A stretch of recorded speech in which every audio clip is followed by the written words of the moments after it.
맞아요. 그걸 오늘 에스겔에서 배우겠죠? 에스겔 무조건. 김철수. 전학생 아니야, 전학생? 전학생.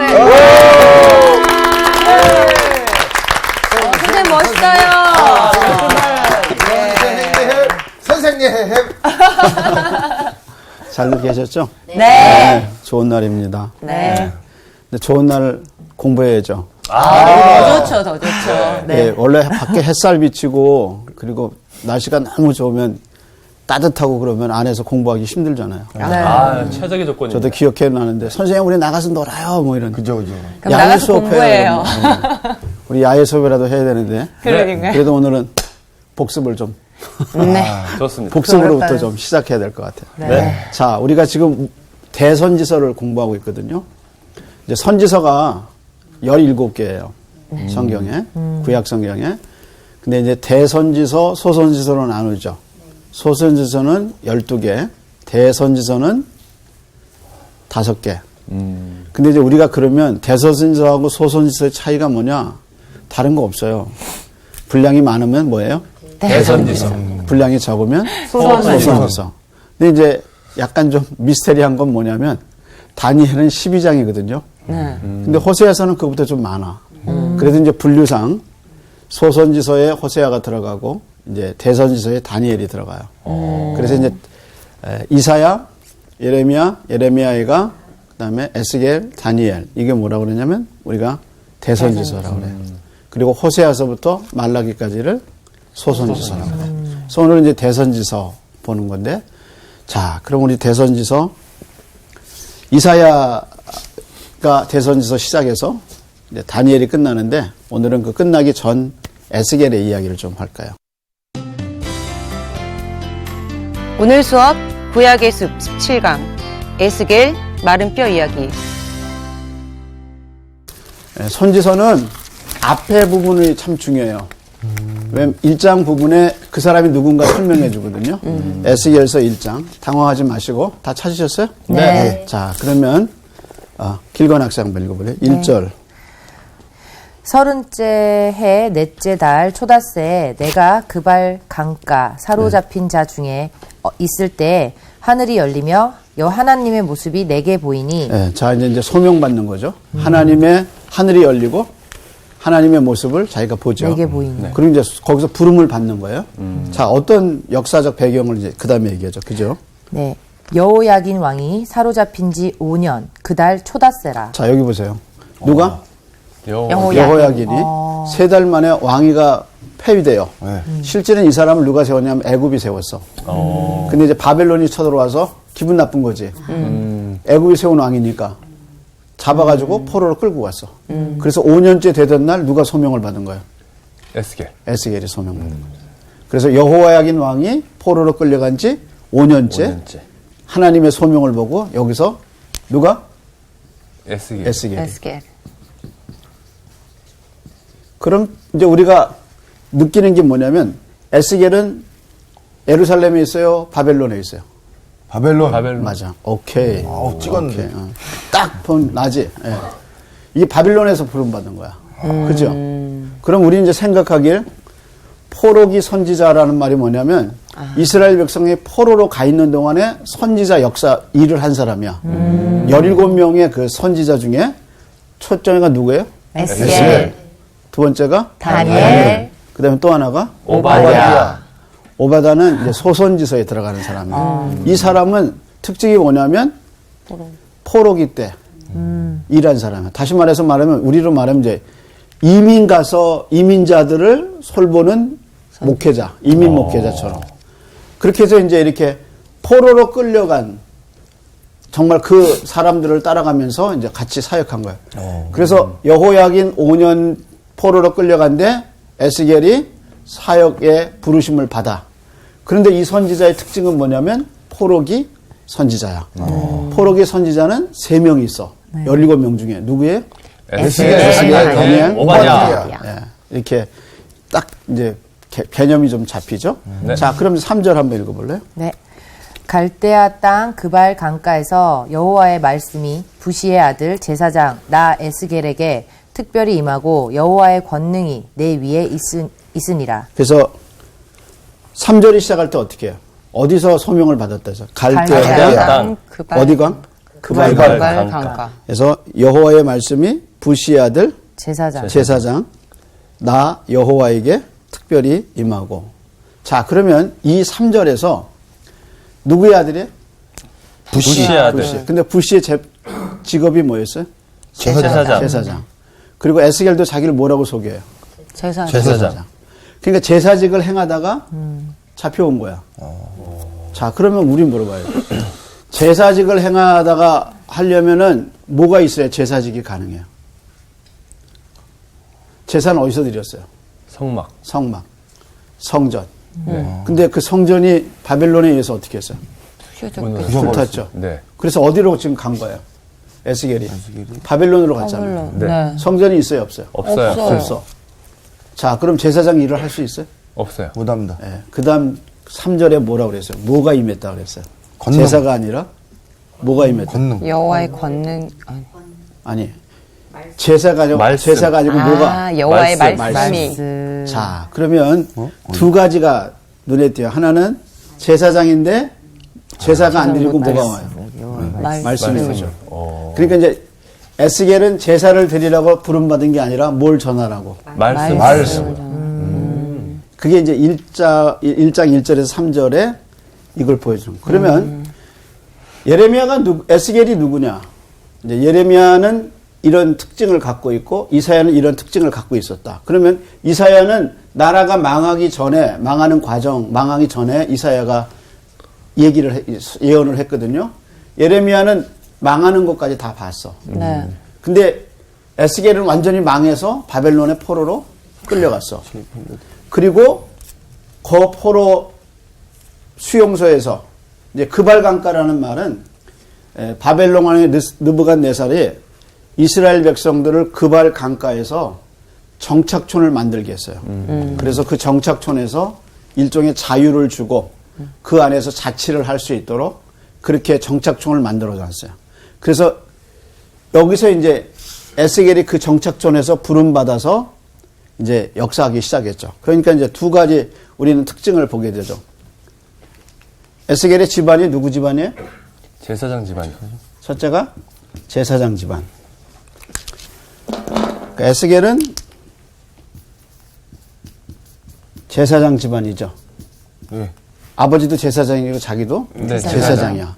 근데 제사를 드리려면 뭐가 있어야 돼? 성전. 성전이. 근데 성전이 있어 없어? 없습니다. 없어. 근데 하나님이 제사 드리라고 부르지 않고 뭘 줬어요? 말씀을 주셨어. 그래서 앞으로 이 사람은 뭐 해야 되게 됐어요? 말씀을 전하는. 말씀을 전하라고 부름받죠. 네. 이 말씀이라는 걸 잘 들으셔야 돼요. 자, 이게 무슨 의미냐면 이스라엘이 망하고 나서 전에는 제사가 중심이 됐어요. 근데 이제 제사가 중심이 못 되죠. 네. 성전이 무너졌으니까. 그래서 뭘로 바뀌냐면 율법으로 바뀌어요. 책. 그래서 뭐가 임했어요? 말씀이 임했어요. 그것이 이제 이 차이예요. 그 다음에 어디서 부름받아요? 바벨론. 바벨론. 바벨론 그발강가. 그러니까 사역을 주로 어디서 한 거예요? 외국에서 한 거죠. 네. 그죠? 타지에서. 포로 소용소, 타지에서. 그렇게 됐어요. 여러분, 그 화가 중에 유대인인데, 샤갈이라는 사람이 있어요. 네. 네. 얼마 전에 샤갈전 했었죠. 네. 네. 네. 예. 그 샤갈전에 가보면, 그 샤갈이 그린, 이 사람이 유대인이에요. 러시아 계통의 이제 유대인인데, 그림에, 또 난 그림 하면 또 이렇게. 좋아요. 그런데 그 그림 중에 예레미야라는 그림이 있어요. 어떻게 그렸냐면 좀 어두워요. 검은색. 네, 검은색. 왜냐하면 이게 핍박을 유대인들이 많이 받잖아요. 그 자기 민족에 대한 그 그림을 그리기 시작하죠. 기독교인은 아니에요. 근데 이제 유대적 배경을 갖고 있으니까 그 그림을 그리는데 그림이 예레미야의 눈물인데 원래 예레미야가 눈물의 선지자잖아요. 근데 그 그림의 특징이 뭐냐면 그림이 검은색인데 저쪽 어두운 쪽에는 사람들이 한편으로 다 몰려 있어. 그리고 이제 고난을 당하고 있어요. 근데 예레미야가 그림의 각도로 보면 구조로 보면 예레미야가 앞으로 확 나와 있어요. 그리고 이제 피를 흘리고 모를 안고 울고 있어. 꽉 붙잡고. 그게 예레미야의 눈물이거든요. 근데 그 뭘 안고 있느냐? 그 안고 있는 게 토라야. 이 토라가 뭐냐? 이제 종이를 파피루스로 만들어가지고 그 토라를 이제 하는데 이게 무게가 장난이 아니에요. 크기도. 우리 이렇게 인쇄술이 발달되기 전에 이렇게 책으로 만들기 전에 이제 파피루스로 글을 썼거든요. 그러니까 시편이 150편인데 그 150편을 토라 이만한 걸로 3권으로 만들었더라고요. 가지고 다니는 게 쉽지 않아요. 그게 무슨 얘기냐면 예루살렘은 망하고 예레미야가 꽉 쥐고 그 성에서 빠져나온 게 있어요. 그게 뭐냐면 말씀을 갖고 나와요. 토라. 그것이 예레미야의 눈물이거든요. 이게 무슨 걸 상징하냐면 성전이 파괴된 거야. 근데 성전은 더 이상 안 되는 거야, 이게. 파괴돼서. 근데 이스라엘 백성이 이제 뭘 붙잡기 시작했냐면 율법, 말씀을 붙잡고. 그래서 바벨론의 포로기가 이스라엘의 역사를 바꿔요. 어떻게 바꾸냐면 제사 중심의 종교에서 이제 책 중심으로 하나님의 말씀 중심으로 바뀌게 돼요. 그것이 이제 이 바벨론 포로의 특징인데 그 말씀 종교로 바뀌기 말씀의 역사로 바뀌기는데 누가 쓰임 받은 거야? 에스겔이. 그래서 이 에스겔서에 이제 마른 뼈 이야기잖아요. 이제 마른 뼈가 살아나는데 에스겔이 뭐를 전하기 시작해요, 여기다? 말씀을 전하기. 그래서 이제 책의 종교로 책의 이제 그 책이 중심이 되는 율법이 중심이 되는 것으로 바뀌게 되죠. 그래서 하나님의 나라라는 책을 쓴 빌 브라이트 박사가 70년의 바벨론의 포로 생활에 대해서 이렇게 얘기를 했어요. 제가 한번 읽어볼게요. 역설적으로 바벨론의 포로기는 이스라엘 신앙의 무덤이 아니라 위대한 영적 생명력의 시기였다. 이렇게 얘기했습니다. 그리고 뭐라고 얘기했냐면 국가도 사라지고 성전과 그 제사 의식도 폐기된 율법 위에 유대인에게 남은 것이 무엇인가 이렇게 질문하고요. 그 다음에 이렇게 얘기했습니다. 이스라엘은 국가적 제사 의식을 보유한 국가로부터 유대 율법 공동체로 변천되었다. 말이 좀 어렵죠? 네. 학자들은 원래 말을 어렵죠. 무슨 말이잖아. 뭔 말인지 솔직히 얘기해 주셔서 감사해요. 학자들은 쉽게 얘기할 것도 좀 어렵게 얘기해. 무슨 얘기냐? 이스라엘이 갖고 있는 것이 율법과 국가, 정부, 왕, 그 다음에 성전, 성벽 이런 거 있는데 다 무너졌어. 딱 하나 남았어. 뭐 남았어? 책, 율법. 그러니까 이스라엘 백성이 바벨론에 70년 생활하면서 유일하게 붙잡을 수 있는 게 뭐였어요? 책밖에 없다. 율법밖에 없었다는 거죠. 그래서 그것이 70년 포로 생활이 이스라엘의 무덤이 아니라 새로운 역사를 낳는 태동기가 됐다. 70년 동안. 그래서 진짜 이제 포로 생활이 끝나고 3명의 지도자가 나타나잖아요.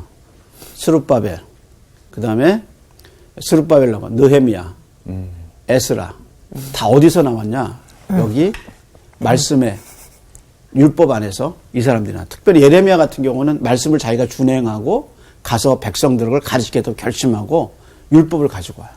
그래서 율법을 통해서 이스라엘의 부흥을 갖고 오는 것이 이제 우리가 본 에스라 이야기죠. 그래서 이 빌브라트의 박사의 말처럼 정말 그 70년이 무덤이 아니라 새로운 시대에 이 태동기가 되는 그 잉태기가 되죠. 그것이 이제 빌브라트의 얘기예요. 자, 그래서 이제 우리는 에스겔에 대해서 공부했어요. 뭐예요? 제사장. 바벨론에서 부름받았는데 제사를 안 드리고 말씀이 내려와서 뭘 전하기 시작해요? 말씀을 전하기 시작해요. 그래서 이제 에스겔서가 나온 거죠. 그럼 에스겔서의 구조는 어떻게 될까? 물론 처음에 이렇게 나오겠죠. 에스겔의 부름과 사명. 그래서 아까 우리 봤잖아요. 네. 그것이 1장부터 몇 장에? 3장. 근데 이제 하나님이 왜 너희가 망했느냐 하는 것을 이제 설명하시고 그거에 대해 얘기를 하셔요. 그 중에 유다의 심판에 대한 것이 4장에서 24장. 열방을 이제 하나님이 심판하실 거다. 그래서 이게 25장에서 32장. 이것이 이제 하나님의 심판이에요. 근데 이제 에스겔의 구조가 뒷부분에 가서 뭐에 대해서 얘기해? 회복. 그래서 마른 뼈가 여호와의 군대를 이루어. 이게 뭐예요? 주제가? 회복. 네. 자, 그런데 이 회복에 대한 예언이 어디서부터 나와요? 33장에서 48장. 근데 이 회복에서 중요한 포인트를 갖고 있는 장이 37장이다. 누가? 마른 뼈. 에스겔 골짜기에 마른 뼈가 있어요. 그럼 이제 우리가 본문이 뭐겠어요? 37. 그럼 여러분은 어떻게 얘기했어? 37장만 보면 됩니다. 37장을 봐야겠죠. 네. 자, 그럼 37장을 들어가서 볼까요? 자, 그럼 어디까지 읽었나? 누가 읽을 차례인가? 공예의 학생이 읽을 차례인가? 네. 자, 예. 마른 뼈들이 살아나다. 37장 1절 여호와께서 권능으로 내게 임하시고 그의 영으로 나를 데리고 가서 골짜기 가운데 두셨는데 거기 뼈가 가득하더라. 예. 사람 죽은 뼈 봤어요? 공예 형제? 네? 공예 학생 사람 죽은 뼈 본 적이 있어요? 뼈요? 뼈는 본 적이 없습니다. 사람 뼈, 개뼈 말고. 네, 족발뼈 말고는 본 적이 없습니다. 족발 말고, 네. 돼지 족발 말고. 없습니다. 없어요. 사람 뼈 본 적 없어요? 네네. 그렇구나. 경주. 경주에 능해? 무덤 뼈 이렇게 진열해 놓은 거. 그거 보셨어요? 네, 어릴 때. 그게 있어요? 박물관에 있죠. 있잖아요. 박물관에 뼈 있죠? 박물관에 뼈 많죠. 뼈 있어요. 아, 한번 가봐야겠네요. 미이라 애국전 할 때도 전 가서 이제 미이라들 봤는데 저도. 근데 뼈를 이제 이렇게 골짜기에서 본 적이 있냐? 이건 지금 뼈가 한두 개가 아니죠. 네. 자, 그럼 계속해서 한번 읽어볼래요? 나를 그 뼈 사방으로 지나가게 하시기로 본즉 그 골짜기 지면에 뼈가 심이 많고 아주 말랐더라. 자, 뼈가 어때? 심이 많고, 심이 힘이 많고 많고 말랐더라. 그러니까 이게 뭐가 이렇게 변한 거예요? 사람이. 사람이 죽었는데 매장했어요, 안 했어요? 안 했어요. 안 했죠. 널브러뜨린. 그럼 이제 매장 안 하고 골짜기에서 다 죽었어. 엄청나게 죽었어. 그러면 뼈가 되려면 누가 와서 뜯어먹을까? 산짐승들이. 그렇죠. 네. 삼짐승이 와서 다 뜯어먹죠. 하늘의 새가 와서 쪼아 뜯어먹죠. 일단 살은 다 뜯어먹고 뭐 힘줄 이런 거 다 아이고. 이 십자가에 달리면 사람이 이제 죽기 전에 매나 독수리나 이렇게 돌아다녀서 어딜 파먹겠어요? 눈이요. 눈, 그죠? 아. 눈, 코 이렇게 부리가 딱 이렇게 딱 좀 살벌하죠. 아, 눈이 아프네요. 이게 눈 빼먹고 뭐 이런 데 다 네. 뜯어먹죠. 그러니까 이 시신이 뼈가 많다는 말은 이게 매장이 안 된 거야. 그러니까 이스라엘에서 사람이 저주받으면 매장이 안 돼요. 불에 타 죽어. 그래서 이제 우리는 매장을 어떻게 땅에다 묻죠. 네. 근데 이스라엘은 어떻게 해요? 돌무덤. 돌무덤 하죠. 돌무덤. 그것도 이제 묘실에 들어간다고 그러거든요. 근데 이 묘실에 들어간 거예요? 못 들어간 거예요? 못 들어가요. 못 들어간 거죠. 자, 근데 이게 신명기에 보면 이제 신명기 28장 25절 26절에 보면 25절에 너희가 하나님을 떠나면 너희 안에 일어날 일들에 대한 예언이에요. 뭐라고 그랬냐면 너희가 적과 싸우면 내가 너희를 적 앞에서 패하게 하겠다. 너희가 한 길로 왔다가도 7길로 도망갈 거다. 근데 이게 원래 하나님을 잘 섬기면 적들이 한 길로 왔다가 7길로 도망간다고 그랬어요. 근데 이게 거꾸로 된 거야. 적이 아니라 이건 누가 그렇게 된 거야? 이스라엘이. 그래서 이스라엘이 25절에 보면 여호와가 적들 앞에 패하게 하고 그리고 너희들이 한 길로 왔다 7길로 도망갈 거다. 그래서 너희가 죽게 된다. 죽은 다음에 어떻게 되냐? 자, 읽어봐. 네 시체가 네. 공중의 모든 새와 땅의 짐승들의 밥이 될 것이나 뭐가 돼요? 밥이요.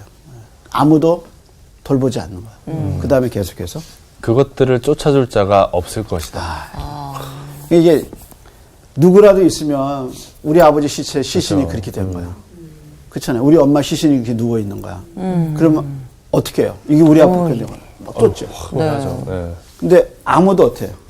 쫓아줄 자가 없을 없어. 그러니까 자기만 죽은 게 아니야. 다 죽었네요. 네. 아이고. 그러니까 이렇게 죽은 시신이 어디에 널려 있는 거야? 골짜기에. 골짜기에. 쫙 널려 있는 거야. 아유. 그게 이제 이 모습이에요. 그러니까 이게 단순히 그냥 시신이 거기 누워 있다 그 정도가 아니라 이게 이 에스겔 골짜기의 이 상태가 신명기 신학의 하나님을 떠났을 때 일어난 현상을 얘기해 주는 거예요. 다 죽은 거야. 자, 그래서 심이 많다 그랬죠? 그 다음에 한번 보세요. 자, 그 다음에 3절이죠. 그가 내게 이르시되 인자야 이 뼈들이 능히 살 수 있겠느냐 하시기로 내가 대답하되 주 여호와여 주께서 아시나이다. 예. 근데 3절에 하나님이 묻죠. 네. 네. 이 뼈들이 살겠니? 능히 살 살 수 수 있겠느냐. 있겠느냐. 이렇게 얘기해요. 이제 여기서 우리는 한번 물어봐야 돼. 이게 살 수 있을까? 못 살죠. 사실 못 살 것 같아요. 깡 말라버렸는데. 그러니까 생명이 없는데.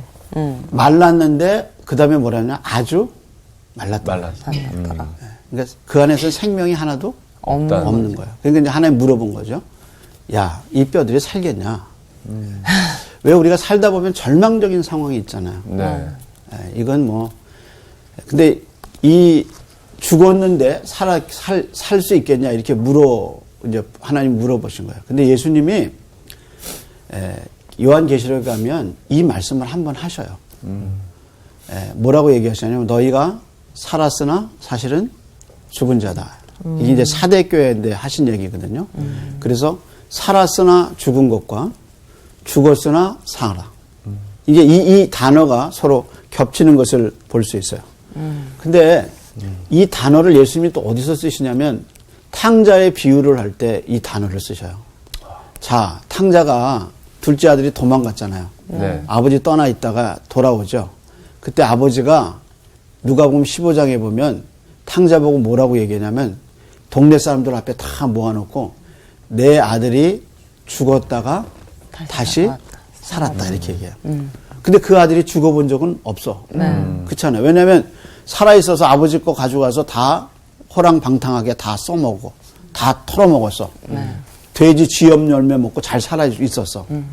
근데 아버지가 뭐라 그랬냐면 그게 죽었다 그런 거예요. 왜 그러냐? 하나님을 떠나 있으면 죽은 거야. 그래서 에베소서 2장 1절에도 보면 너희가 죄와 허물로 죽었던 너희를 그가 살리셨다.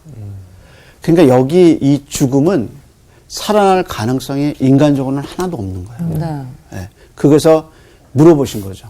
살겠냐? 물어본 거예요. 그래서 이제 살았으나 사실은 죽은 사람이 많아.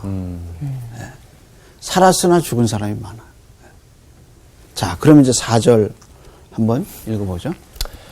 또 내게 이르시되 너는 이 모든 뼈에게 대언하여 이르기를 너희 마른 뼈들아 여호와의 말씀을 들을지어다. 자, 이 모든 뼈에게 뭐라 그랬어요? 대언하여. 대언이란 말이 뭐죠? 대신 말한다. 말씀을 전하는 그렇죠. 거 아니에요? 하나님이 직접 말하지 않았어. 에스겔을 불러서 뭐라 그러셨어요? 네가 대신 말해. 말해라. 그게 뭐냐면 설교자야. 그러니까 하나님은 누구를 사용하셔요? 설교자. 설교자. 그래서 에스겔에서 1장 1절 2절을 시작하면서 제사장이 제사를 안 드리고 뭐가 임한 거야? 말씀이. 말씀이 임했죠. 그러니까 이 마른 뼈를 살릴 수 있는 유일한 수단은 뭐야? 말씀. 말씀. 그러니까 누굴 부르셨어요? 에스겔. 에스겔. 말씀을 권능 있게 임했다 그랬죠. 그래서 이 권능으로 임해서 에스겔 골짜기에 보낸 거야. 그래서 이 죽은 뼈를 보고 뭐라 그랬어요? 잘 보세요. 누구 말인가? 4절 한번 그 다음 옆에 사람 한번 읽어볼래요? 경진자매. 4절 다시요? 예. 또 내게 이르시되 너는 이 모든 뼈에게 대언하여 이르기를 너희 마른 뼈들아 여호와의 말씀을 들을지어다. 누구 말을 들어? 여호와의 말씀. 그러면 이 사람에게 임한 게 뭐야? 말씀. 그러니까 당연히 전하는 게 뭐야? 말씀이죠. 자기 말 아니야. 이 뼈가 설레면 내가 뭘 깨달았는데 이거 아니야. 들려주신 말씀 그대로 전하면 돼. 예. 가감하지 않고. 그래서 하나님의 말씀이 임했고 지금 뭐라 그래? 이 뼈들이 살려면 뭐가 임해? 말씀을 전해라. 그래서 앞에 뭐라 그랬어요? 여호와의 말씀을 들을지어다. 이게 생명을 일으키는 거죠. 자, 그 다음에 한번 보세요. 5절. 계속해서. 주 여호와께서 이 뼈들에게 이같이 말씀하시기를 내가 생기를 너희에게 들어가게 하리니 너희가 살아나리라. 네. 너희가 어떻게 해요? 살아나리라. 이 5절하고 3절하고 비교해 보세요. 이 뼈들이 능히 살 수 있겠느냐. 근데 그 뼈들이 2절에 뭐라 그러냐면 뼈가 심히 많고 말랐다. 아주 말랐더라. 살아날 가능성이 없죠. 네. 근데 하나님의 말씀을 들어라. 그리고 다시 이제 5절에 새로운 단어가 하나 나오죠. 생기. 생기. 내가 생기를 너에게 들어가리니 그 다음 말이 뭐예요? 너희가 너희가 살아나리라. 살리라. 이렇게 얘기하죠. 자, 그래서 여러분 이게 지금 이 14절까지 보면은 7절이 핵심이 돼서 이제 생기가 들어가. 근데 생기 들어가기 전에 1절부터 6절은 부정적 서술이야. 다시 말해서 얘들이 전혀 살아날 가능성이 없어. 뼈들이 많고 아주 말랐더라. 그래서 이 뼈들이 살겠냐? 이런 이제 죽음이 지배하는 세계인데, 그 다음에 7절에 생기가 들어가고 난 다음부터는 이게 긍정적, 그리고 이게 생명의 역사가들이 일어나요. 자, 그러면 이제 한번 그 장면을 보죠. 먼저 6절을 한번 잘 보세요. 살아나는 순서야. 네. 자, 계속해서. 너희 위에 힘줄을 두고 살을 처음에 입히고. 뭐가 돼? 뼈 위에 뭐가 생겨요? 힘줄. 예, 아주 드라이, 아주 바짝 마른 거기에 힘줄이 쭉쭉쭉쭉 생겨나는 거야. 그죠? 다리, 네. 몸 이런 데 힘줄이 먼저 생겨. 그 다음에 살을 입히고. 이게 순서가 맞죠? 네. 살부터 생기고 힘줄 생기려면 얼마나 힘들어. 아, 힘들죠. 그죠? 힘줄 생기고 그 다음에 살이 살이 입히고 그 다음에 어떻게 해요? 가죽으로 덮고 너희 속에 생기를 넣으리니 예. 너희가 살아나리라. 예. 또 다 내가 됐는데 뭐가 없으면 살아날 수 없어요. 생기. 생기. 그러니까 아까 네가 살았으나 죽은 자다 그 말은 사실은 다 뼈도 있고 힘줄도 있고 다 있는데 안에 뭐가 없어. 생기가. 그게 살았으나 네가 사실은 죽은 거다. 자, 계속해서. 또 내가 여호와인 줄 너희가 알리라 하셨다 하라. 예. 그리고 이제 7절에 이제 긍정적 서술, 생명의 서술이 시작되는 거죠. 읽어보세요. 이에 내가 명령을 따라 대언하니 대언할 때에 소리가 나고 움직이며 이 뼈 저 뼈가 들어맞아 뼈들이 서로 연결되더라. 자, 그렇게 연결이 돼야 딱 생기죠. 네네. 그죠? 그러니까 생기가 들어가면 먼저 뭐부터 생겨요? 잘 보세요. 생기가 들어가면 뭐부터 일어나느냐? 7절 한번 잘 보세요. 어떤 현상이 일어나냐? 그 골짜기가 다 죽어서 정막이잖아. 움직여. 그죠? 아무 소리가 없잖아. 네. 죽었으니까. 근데 생기가 들어가고 말씀의 역사가 시작되면서 그 골짜기에 무슨 소리가 지금 나기 시작하는 거예요? 뼈 맞는 소리. 따닥따닥따닥. 그러니까 생명이 일어나는 곳엔 뭐부터 일어나요? 소리부터 일어나. 기도 소리가 일어나고 여호와를 찬양하는 소리가 일어나고 뭐부터 일어나요? 소리부터. 그러니까 그 죽은 침묵의 골짜기, 그 마른 뼈들만 쫙 깔려 있는 그 골짜기에 여기저기서 막 소리가 들리는데 막 어마어마한 소리가 들리는 거예요. 그게 뭐냐면 생기가 들어가기 시작하는 소리예요. 그래서 성령의 역사가 있는 곳은 제일 먼저 뭐부터 봐냐? 소리부터 나. 기도 소리 살아나고 찬양 소리 살아나고 회개하는 소리 살아나고 그 골짜기에서 생명의 역사들이 일어나. 그게 성령이 오신 증거예요. 자, 그러면 우린 물어봐야 돼요. 이 생기라는 말이 어디서 많이 우리가 보지 않았어요? 생기. 창세기에 가면 하나님이 아담을 만드시고 그 다음에 코에다 뭘 불어넣으셔요? 생기를 생기. 그래서 이렇게 돼 있어요. 생기를 넣으시니 생명이 된지라. 그 생명이라는 말이 이제 영어에서 living creature거든요. 그러니까 이제 생기를 들어가니까 그 흙덩어리가 살아있는 존재가 되는 거야. 그래서 예수님이 부활하시고 난 다음에 다락방에서 제자들 보고 부르시면서 뭘 받으라? 성령을 받아라. 근데 그때 성령 받았어? 안 받았어요. 그게 이제 예표예요. 앞으로 오실 오순절 성령을 예수님이 미리 제자들에게 얘기하신 거예요.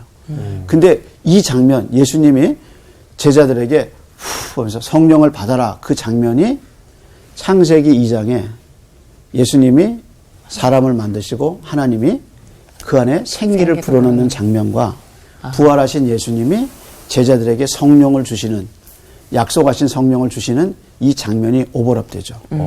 그래서 예수님이 하나님이신 것이 다시 거기서 드러나요. 그래서 성부와 성자에게서 뭐가 오시냐? 성령님 오셔.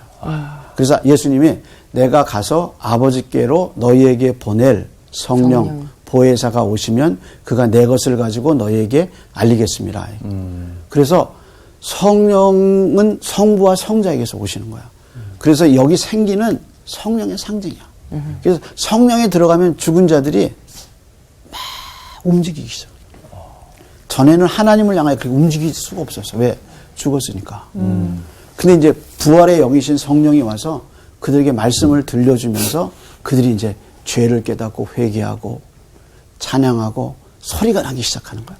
자, 그 다음에 소리 다음에 어떤 일이 있었죠? 내가 또 보니 그 뼈에 힘줄이 생기고 자, 살이 뭐부터 오르며 생겼어? 힘줄, 뭐대로 되는 거야? 말씀대로. 말씀대로. 힘줄이 생기고 그 다음에 살이 오르며 네. 그 위에 가죽이 덮이나 그 속에 생기는 없더라. 자, 뭐가 없어요? 생기가 없어요. 생기가 없어. 그러니까 사람들이 살기는 했어. 움직이기도 해. 그런데 뭐가 없어요? 생기가 없어. 자, 그 다음에 한번 봅시다. 또 내게 이르시되 인자야 너는 생기를 향하여 대언하라. 생기에게 대언하여 이르기를 주 여호와께서 이같이 말씀하시기를 생기야 사방에서부터 와서 이 죽음을 당한 자에게 불어서 살아나게 하라 하셨다 하라. 지금 이 뼈들이 살아나고 이 뼈들이 움직이는데 두 가지 공통점이 계속 같이 묶어서 가요. 하나가 뭐죠? 생기가 들어가고 또 하나가 뭐죠? 그 생기는 언제 들어가? 마지막에 들어가요. 마지막에 들었는데 뭐 할 때가 생기가 역사예요. 불어서? 생기가 계속해서 말씀. 그렇죠. 아. 그래서 대언이라는 말이 몇 번 나오나 보세요. 불어서. 자, 물론 불어서 가지. 그치. 자, 대언하라. 자, 그 대언이라는 말이 몇 번 나오나 보세요. 자, 몇 절에 보냐면 7절에 보세요. 대언하라. 내가 명령을 따라 대언하니 대언할 때 소리가 나고 움직이며 또 9절에 보세요. 또 내게 인자야 대언하라. 너는 생기를 향하여 대언하라. 생기에게 대언하여 대언하여 이르되 그 다음에 10절도 내가 그 명령대로 뭐 했어요? 대언하였더니 그 다음 말이 뭐야? 생기가 그들에게 들어. 그에게 들어가더라. 자, 그러면 이 마른 뼈가 살아나는데 두 가지가 같이 가. 말씀의 대언과 대언과 성령의 역사가 같이 가. 종교 개혁자 중에 청교도 중에 이제 17세기 사람인데 홀리 트리니티라는 영국의 교회에 교구 목사님으로 봉직했던 분인데 리차드 십스라는 그분이 있어요. 그분이 성령에 대해서 아주 깊게 연구하신 분이에요. 근데 그분이 이런 얘기를 했어요. 예를 들어서 성령이 오시면 어디서 성령이 오느냐? 성부와 성자에게서 성령이 오신다. 그럼 성령이 오시면 우리를 어디로 데려갈까? 성부와 성자에게 데려가. 그래서 성령이 오셔야 성자가 누군지를 알고 성자 예수님을 알고 성자 예수님을 통해서 성부 하나님이 누군지를 알아. 그래서 계시의 중심이 이제 예수님인데 그 예수님을 누가 가르쳐주느냐? 성령이 가르쳐줘. 왜? 성부와 성자에게서 왔으니까 그분이 우리에게 뭘 가르쳐줘? 성부와 성자를 가르쳐주시죠. 그분이 하늘에서 왔으니까 우리도 우리를 이끌고 하늘로 가셔요. 그게 이제 이 리차드 십스가 한 얘기인데 이분이 아주 재미있는 얘기를 해요. 무슨 얘기냐면 사람이 이제 상처를 받고 어려움을 많이 겪잖아요. 그런 영혼을 자물쇠가 닫혀진 영혼이다. 그렇게 얘기를 했어요. 근데 이 사람의 논리는 뭐냐면 이렇게 상처받고 아픈 사람을 같은 영을 가진 사람은 위로해 줄 수 없다는 거예요. 치료해 줄 수 없다는 거예요. 왜냐하면 그 사람 영이나 내 영이나 똑같은 수준의 영이야. 그러니까 그 사람의 영이 다쳤어. 그래서 내가 말 갖고는 위로해 줄 수 있어. 안 됐다. 내가 너 이렇게 한다. 근데 치료는 안 되는 거야. 그러니까 위로가 되고 힘은 돼. 근데 뭐가 안 돼? 치료가 안 되고 그 사람을 다시 살리지 못해. 그러니까 말의 한계야. 그러니까 이 같은 레벨이 아니라 전혀 다른 새로운 영이 내려와야 돼. 그분이 누구냐면 성령님이에요. 근데 이 성령님은 말씀이신 예수님을 우리에게 가르쳐줘. 누구신 예수님? 말씀이신. 우리는 말밖에 못해. 근데 이 태초에 말씀이 계시니라. 이 말씀이 하나님과 함께 계셨으니 이 말씀은 곧 하나님이라. 그러니까 이렇게 말로서는 치료가 안 되고 살아날 수 없는 우리를 말씀을 갖고 말씀이신 생명이신 예수님을 가르쳐줄 수 있는 영이 오셔야 돼. 그분이 누구냐면 성령님인데 이분이 오시면 우리에게 말씀을 가르쳐줘. 근데 진영 학생 속에 말씀이 없어. 그러니까 이 사람을 살릴 수 있는 말이 이 사람이 이 안에 아무것도 없어. 그러니까 길건 학생 마음속에 말씀이 새겨진 게 하나라 있어. 그러면 성령님은 오셔서 갖고 있는 말씀을 들어서 깨우쳐 주시고 알려주시고 성부 하나님과 성자 예수님을 알려주면서 하나님을 바라보면서 이 영혼이 살아나는 거야.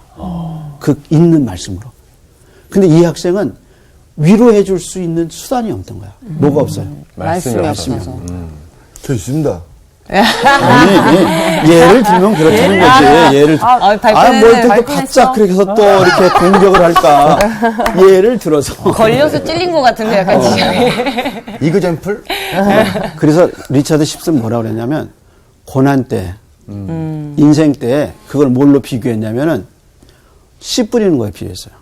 원래 씨 뿌리는 거는 언제예요? 봄에요. 봄에 하고 날씨가 좋지. 네. 비 오는데 바람 막 부는데 씨 날라가요. 쉬어야죠. 씨 안 뿌려. 네. 그죠? 근데 리차드 십스가 뭐라냐면 당신의 인생의 고난 때에 씨 뿌려라. 그러니까 힘들고 어려울 때 말씀. 하나님 말씀에 집중해라. 그래서 뿌려진 그 씨가 네 영혼의 고난 때, 폭풍 때, 어려울 때 성령님이 네가 그때 고난 때 붙잡았던 말씀, 어떻게든지 말씀으로 살려고 애썼던 그 말씀을 성령이 오셔서 네가 씨 뿌린 그 말씀을 붙들어서 너를 살려준다. 아멘.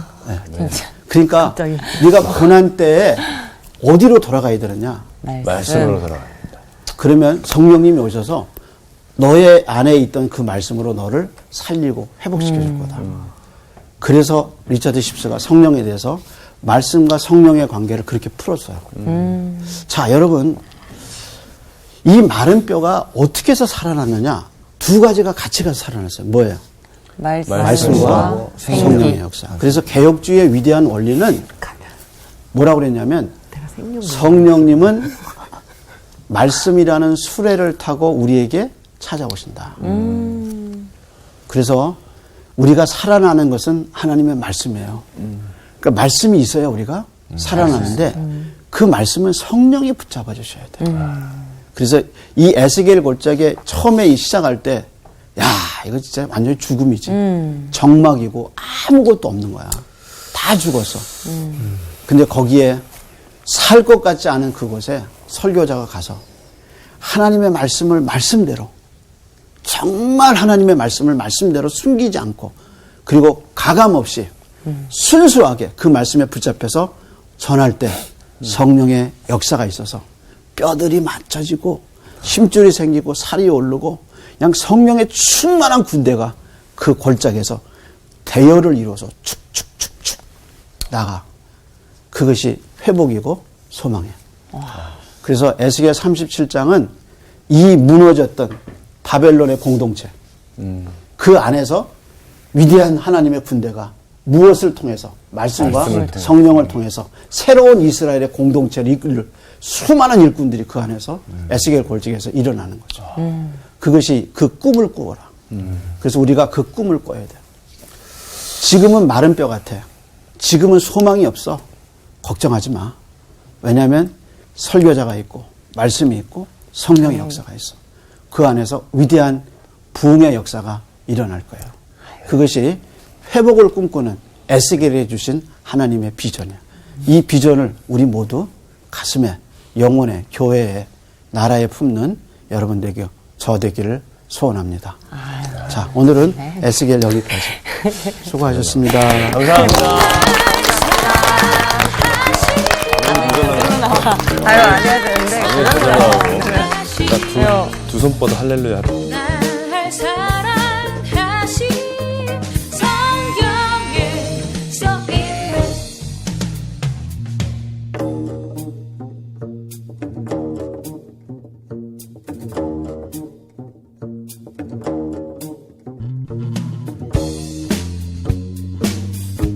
about but the love of Jesus.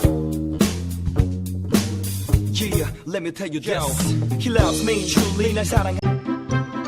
이번 주 퀴즈입니다. 지혜로운 말과 행동으로 다윗의 복수를 막았던 여인은 누구일까요? 1번 아비가일, 2번 아히노암, 3번 미갈. 정답을 아시는 분은 CBS 성서학당 홈페이지에 정답을 올려주시거나 우편으로 보내주시면 됩니다.